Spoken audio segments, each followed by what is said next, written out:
Viewers, let's see what Edison says. Edison என்ன சொல்கிறாரு அப்படின்னு பார்க்கலாம். லிட்ரேச்சர் படித்தவங்க எல்லாருக்குமே இது புரிஞ்சிடும்.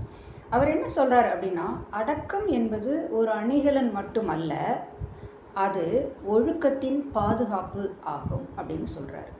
ஸோ அடக்கம், ஹம்பிள்னஸ்ங்கிறது வந்து இட்ஸ் நாட் ஓன்லி ஜுவல், ஒரு டெக்கரேட்டிவ் ஜுவல் மட்டும் இல்லை. அண்ட் அது ஒரு பாதுகாப்பு, ஒரு ஒழுக்கத்தின் பாதுகாப்பு. ஒருத்தர் ஒழுக்கமாக இருக்காங்க அவங்களுடைய ஒழுக்கத்தை உயர்த்தி காட்டக்கூடிய அந்த ஒரு விஷயம் தான் அந்த ஹம்பிள்னஸ். அந்த ஹம்பிள்னஸை நம்ம கண்கூடாக நேற்று நம்மளுடைய ப்ரெசன்ட் சீஃப் மினிஸ்டர் திரு விஜய் அவர்கள்ட்ட நம்ம பார்த்தோம். இந்த சின்ன குழந்தைங்க எல்லாம் மாமா மாமான்னு சொல்கிறாங்க, அவங்க எல்லாம் அதை வந்து இப்போ கற்றுக்குவாங்க கண்டிப்பாக. நாம் கிளாஸ் போட்டு ஸ்மார்ட் கிளாஸ் போட்டு நம்ம சொல்லிக் கொடுக்காத டிசிப்ளின் எல்லாத்தையுமே வந்து ஒரு செகண்டில் குழந்தைகளுக்கு சொல்லி கொடுத்துட்டு போயிட்டார்.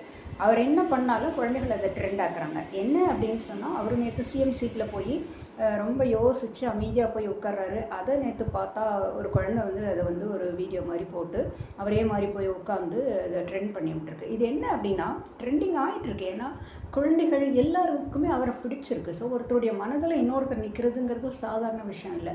அப்போது தமிழ்நாடு ஃபுல்லாக இருக்கிற இத்தனை 7 கோடி மக்களுடைய மனசுலையும் நிற்கணும் அப்படின்னு சொன்னால் அந்த ஆள் ரொம்ப பெரிய ஆளாக இருக்கணும்.